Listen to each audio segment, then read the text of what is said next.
Esta semana en Vaticano, participe con nosotros de la ceremonia inaugural del Año Santo de la Misericordia. El Papa Francisco abre la Puerta Santa de la Basílica de San Pedro en la fiesta de la Inmaculada Concepción. También un periodista de Kenia que viajó junto al Papa al África nos habla de la visita del pontífice al continente de la esperanza. Por otro lado, la principal encíclica de Benedicto XVI cumple 10 años. Además, miraremos cómo el Papa Francisco desde Roma enciende un árbol de Navidad en Asís. Con esto y más, damos inicio a Vaticano.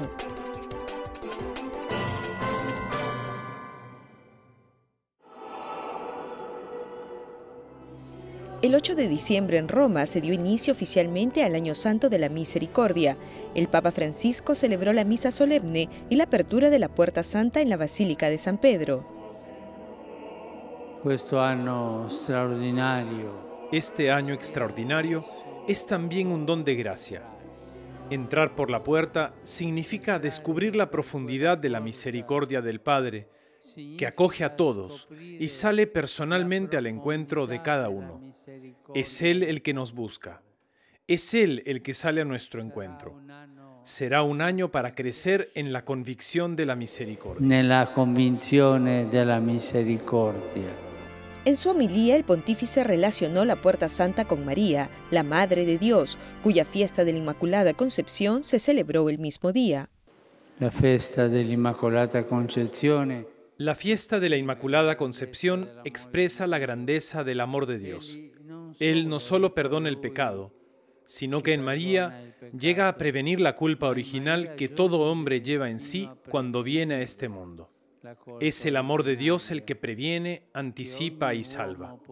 El comienzo de la historia del pecado en el jardín del Edén desemboca en el proyecto de un amor que salva. Las palabras del Génesis nos remiten a la experiencia cotidiana de nuestra existencia personal. Siempre existe la tentación de la desobediencia, que se manifiesta en el deseo de organizar nuestra vida al margen de la voluntad de Dios. Los peregrinos que atraviesen la puerta, que estará abierta durante todo el año jubilar, obtendrán la indulgencia plenaria bajo las condiciones que pide la Iglesia. El Papa Francisco presidió el rito de la apertura de la Puerta Santa antes de pasar por ella.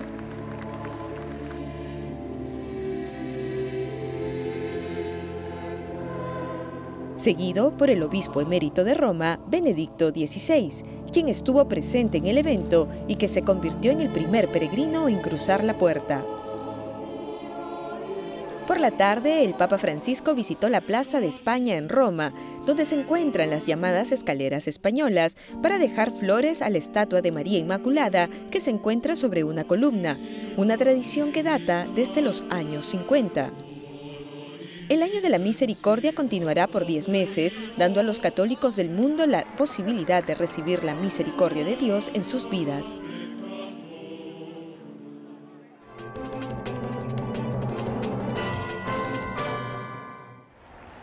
En sus palabras previas al rezo del Ángelus del domingo 6 de diciembre, el Papa Francisco, haciendo referencia a la lectura del Evangelio, habló de San Juan Bautista, el último profeta del Antiguo Testamento, y resaltó la importancia de su mensaje hoy. La voz del Bautista grita aún en los desiertos de hoy de la humanidad. ¿Qué son? ¿Cuáles son los desiertos de hoy? Son las mentes cerradas y los corazones duros. Y nos provoca para que nos preguntemos si efectivamente estamos recorriendo el camino correcto, viviendo una vida según el Evangelio. Hoy, como entonces, Él nos amonesta con las palabras del profeta Isaías. Preparad el camino del Señor. Es una invitación apremiante a abrir el corazón y recibir la salvación que Dios nos ofrece incesantemente, casi con testarudez, porque nos quiere a todos libres de la esclavitud del pecado. También siendo el segundo domingo de Adviento, el pontífice explicó cómo debe ser nuestra actitud en el tiempo de Navidad. Luego el Papa recordó a los mártires beatificados el sábado 5 de diciembre en Perú. Que la fidelidad de estos mártires en el seguimiento de Jesús nos dé la fuerza a todos nosotros, pero especialmente a los cristianos perseguidos en diferentes partes del mundo, para testimoniar con valentía el Evangelio. Durante la audiencia general del miércoles, el Papa Francisco explicó el sentido del Jubileo de la Misericordia. Celebrar un Jubileo de la Misericordia significa poner en el centro de nuestra vida personal y de nuestras comunidades el contenido esencial del Evangelio, Jesucristo. Él es la misericordia hecha carne, que hace visible para nosotros el gran amor de Dios. Se trata, pues, de una ocasión única para experimentar en nuestra vida el perdón de Dios, su presencia y su cercanía, especialmente en los momentos de mayor necesidad. Además, significa aprender que el perdón y la misericordia es lo que más desea Dios y lo que más necesita el mundo, sobre todo en un momento como el actual, en el que se perdona tan poco, en la sociedad, en las instituciones, en el trabajo y también en la familia.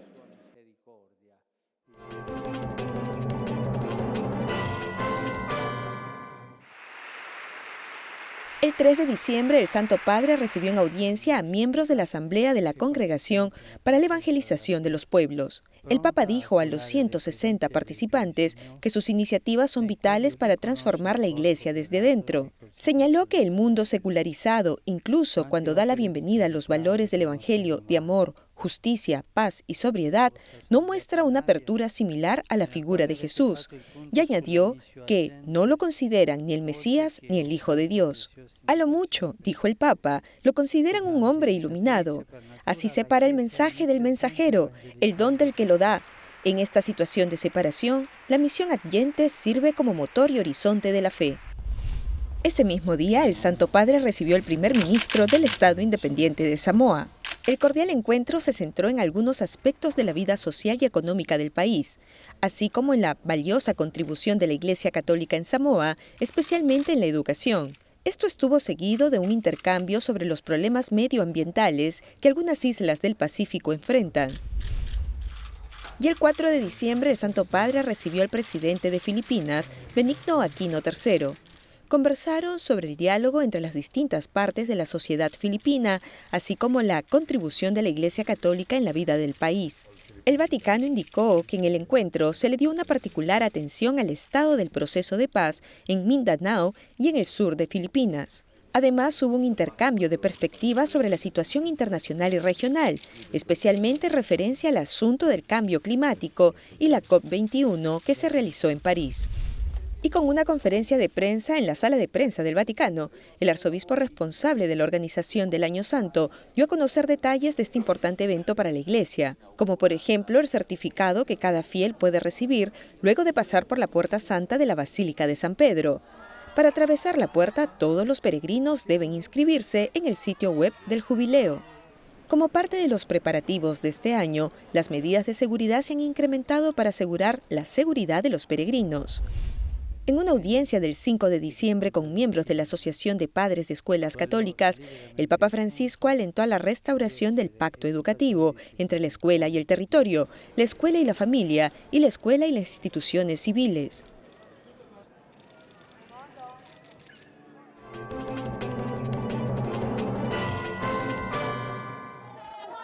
En su última visita apostólica fuera de Italia, el Santo Padre visitó Kenia, el primero de los 3 países africanos a los que fue del 25 al 30 de noviembre.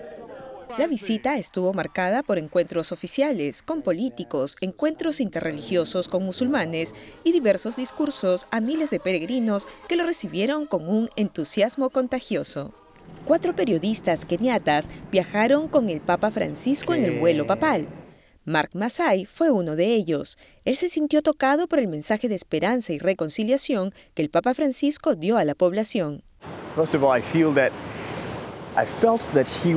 Primero que nada, sentí que él comenzaría con un mensaje general, bonito, acogedor, cálido, de amor de Dios que nos ama porque todos somos de la Iglesia, pero luego dio uno fuerte y así fue hasta el final. Él vino y habló directamente sobre los problemas que afrontamos, como la corrupción, que es un tema delicado en Kenia. Y habló directamente sin guardar nada y sentimos que habló por nosotros. Sabemos la autoridad que tiene y respetamos lo que viene con su nombre.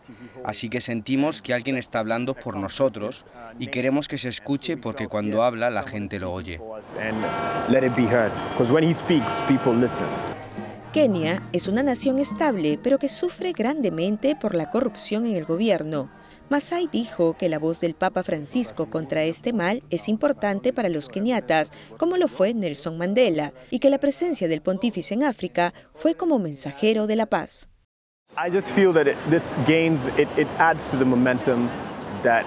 Siento que añade más al ambiente que se está construyendo, ya sea en Kenia en el tema de la lucha contra la corrupción o incluso cuando hay noticias sobre una ministra a quien le han intervenido la casa en busca de documentos por parte de la Comisión Anticorrupción, porque ha habido muchas alegaciones alrededor suyo y su ministerio.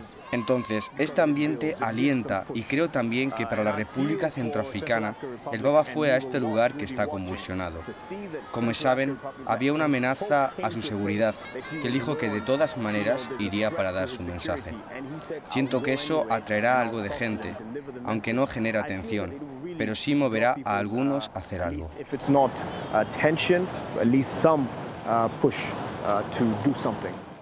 Dada la situación de conflicto en la República Centroafricana y la masiva presencia de seguridad en el lugar, el periodista dijo que la estadía del Papa en esta nación realmente fue lo destacable del viaje.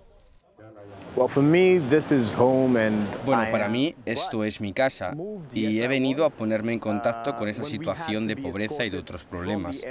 Me sorprendió cuando tuvimos que ser escoltados del aeropuerto. En República Centroafricana tuvimos seguridad de la ONU y el solo ver eso era emocionante al principio. Pero después de un rato uno se da cuenta de lo inseguro que es, porque hay toda esa seguridad alrededor. No es solo cuestión de mirar alrededor, pero todo esto me tocó. En términos de nuestros colegas, no vi a nadie llorar, pero sí veía la emoción en sus rostros.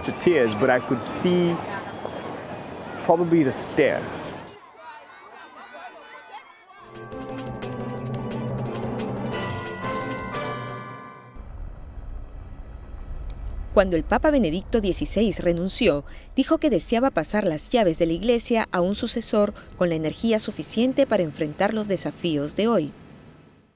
Actualmente, Benedicto XVI vive como un monje en el Vaticano, pero su teología sigue vigente y tiene aún mucho que ofrecer.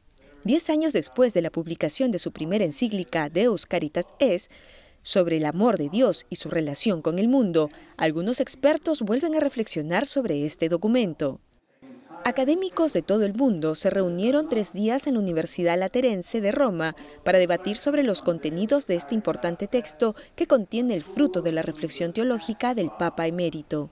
Entre ellos estaba el teólogo italiano Cardenal Angelo Scola. Su ponencia estaba enfocada en el tema central de la encíclica y la novedad del pensamiento de Benedicto XVI, que ahonda en las formas del amor según la filosofía griega, el eros o amor sexual, el ágape o amor sacrificial, la filia, que es la amistad, y su relación con la enseñanza de Jesús.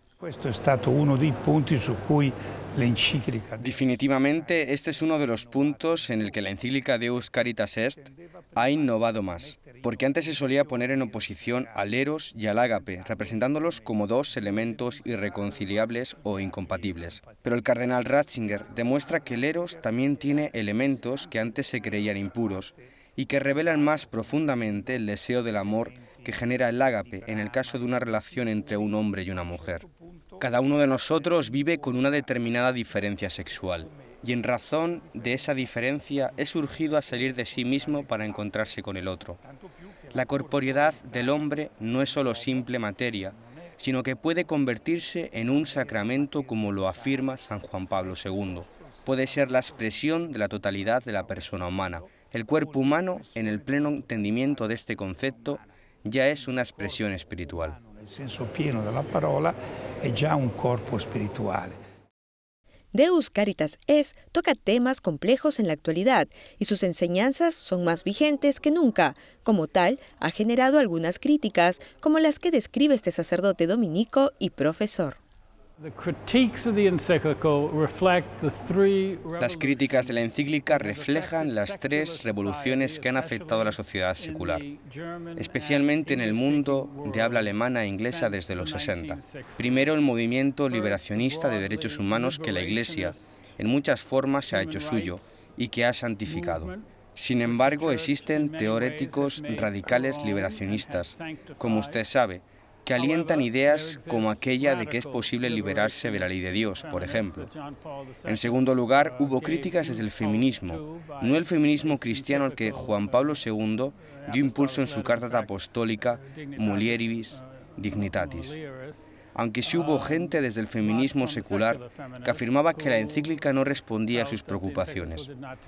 Y luego, tristemente, algunos desde la revolución sexual, incluyendo la revolución gay, afirmaron que la encíclica tampoco respondía a sus intereses.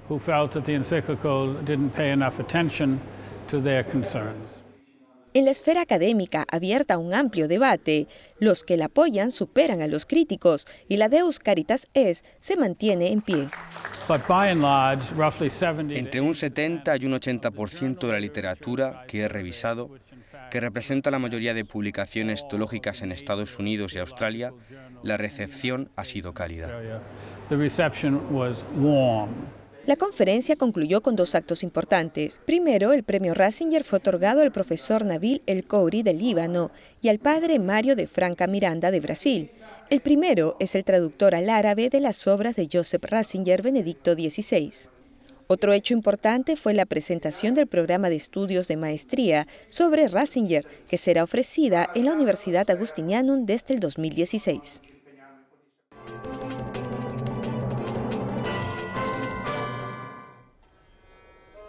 El documental Tierra de la Historia fue presentado durante el Día Internacional de Solidaridad con el Pueblo Palestino. El film muestra cómo los palestinos viven en una Jerusalén bajo ocupación. Este evento se celebra cada año. La fecha se eligió porque el 29 de noviembre de 1947, la Asamblea General adoptó la resolución de partición para el establecimiento en Palestina de un Estado judío y un Estado árabe, con Jerusalén bajo un régimen especial internacional. El director de Tierra de la Historia, Rashid Mashawarawi, creció en el campo de refugiados Al-Shati, en la Franja de Gaza. Él nos comentó que por ser un ciudadano palestino originario de Gaza, no puede entrar oficialmente a Jerusalén. Por eso el documental fue filmado por palestinos que viven en la ciudad de manera subterránea. El director general de la ONU en Ginebra, Michael Moller, citó al secretario general de la organización, que dijo que las tensiones relacionadas a los santos lugares en la vieja ciudad de Jerusalén ha generado una dimensión religiosa compleja y peligrosa en el conflicto. Creo definitivamente que hay una batalla espiritual en este escenario. Esta batalla está en todo el mundo, claro, pero ahí, con particular intensidad, y podría decir con rabia, porque, por supuesto, el gran enemigo del hombre fue derrotado una vez y para siempre, y lo que hace es expresar su odio y su rabia por esto. Su tiempo está limitado, ha sido derrotado una vez y para siempre, y eso ocurrió ahí. Mitri Nasraoui es un católico nacido aquí. Los israelíes le han ofrecido grandes cantidades de dinero para que les venda su casa y se mude, pero Mitri los ha rechazado. Jerusalén es mi vida. Nunca he pensado en dejarla o emigrar, que Dios no lo permita. Jerusalén está en mis venas, en mi sangre. En el Día Internacional de Solidaridad con el Pueblo Palestino en la ONU, los asistentes honraron a todos los que han vivido y han muerto en las guerras, en las ocupaciones, como refugiados y en el exilio. El pueblo palestino ahora está formado por más de 8 millones de personas. Espero que esta solidez con nosotros de todas las partes del mundo se pueda al final del día respirar nuestro sueño, nuestro objetivo de derecho a la autodeterminación para establecer nuestro Estado independiente, poniendo fin a la ocupación y para firmar un acuerdo para los israelíes y vivir lado a lado en paz y seguridad.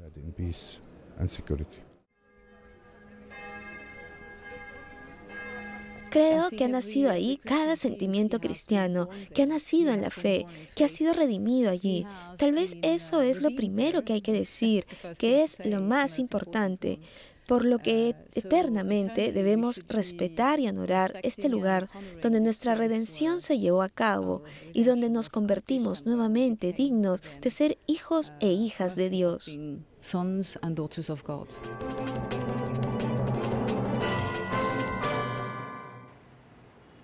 Mujeres y trabajo fue el tema del taller internacional realizado en Roma, la primera semana de diciembre. Auspiciada por el Pontificio Consejo para los Laicos, el taller se centró en la dicotomía entre las necesidades del trabajo y la familia que enfrentan las mujeres en la actualidad. No se está tomando en cuenta el deseo de la mujer en cuidar especialmente a sus hijos, personas mayores o hijos con necesidades especiales. No les dan el tiempo para ello. No se reflexiona sobre cómo a la mujer le gustaría actuar en el lugar de trabajo o en otros lugares con especial atención a las personas. Por tanto, mi trabajo es preguntarme, ¿quién se supone es mi enemigo? Algunas veces somos nosotras mismas, algunas veces la versión occidental del feminismo, algunas veces es aún el hombre, algunas veces nuestro propio materialismo. Entonces, ¿cuándo comenzamos con todo esto?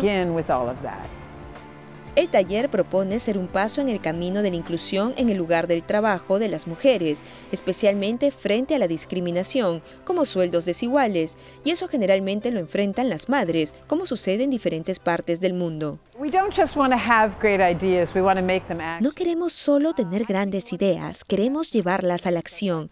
Creo que una de las mejores sugerencias es el activismo basado en las mujeres. Desde hace décadas estamos de nuevo en la fuerza laborativa fuera de casa. ¿Por qué casi nada ha cambiado? Tengo un grupo en Estados Unidos que se llama Mujeres Hablen por sí mismas y necesitamos grupos como estos en todas las partes en el mundo para crear políticas públicas y privadas que se ajusten a la prioridad de las mujeres.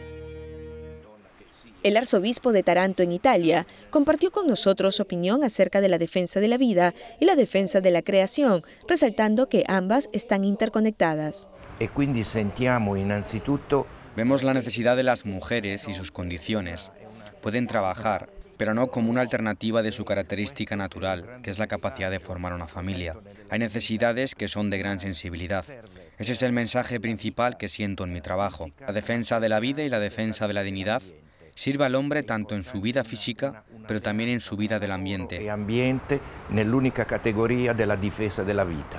El taller también se centró en el 20º aniversario de la publicación en 1995 de la Carta a la Mujer de San Juan Pablo II, en el que habla también del genio femenino.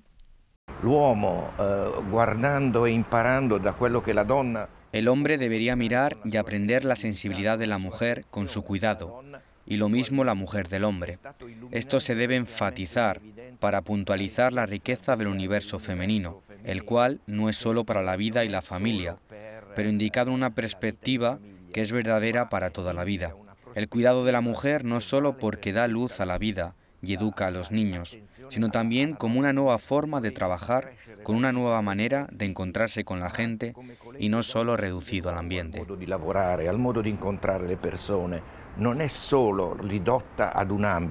El Santo Padre siempre ha abogado por los derechos de las mujeres para que tengan un trato justo en su puesto laboral. Incluso en esta oportunidad mandó un telegrama en el que expresa que en el simposio se ayude a afirmar el rol indispensable de la mujer en la familia y en la formación de los hijos.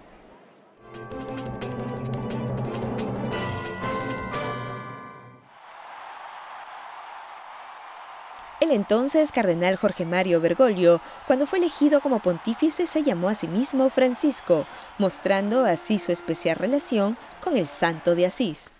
El domingo pasado por la tarde, desde el Vaticano, hubo un evento especial. El Papa Francisco encendió y bendijo a distancia el árbol de Navidad y el pesebre instalado para esta Navidad en la plaza de la Basílica Inferior de San Francisco. Bajo el árbol colocaron un bote de pescador hecho de madera, usado en el 2014 por inmigrantes del norte de África para llegar a Lampedusa, en Sicilia. En la ceremonia estuvieron presentes también refugiados e inmigrantes. El Papa Francisco les dijo que alcen la cabeza, el Señor está cerca, y con él la fuerza, la salvación y la esperanza.